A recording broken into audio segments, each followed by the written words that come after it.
रायगड़ा जिला साईप्रिया नगर ठारे अभावन घटना देखा मिली।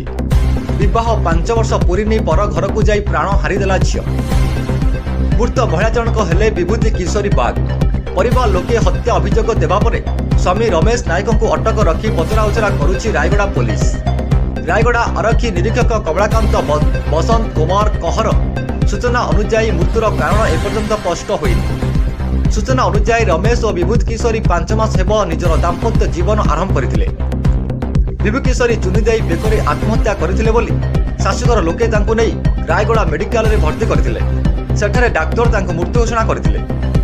पुलिस का कहवा अनुसार तदंत चली। तेज देखा बाकी रहुछि न्याय झीर डेड बॉडी देखा जीवा देखी जीवा देखे भी हुए ना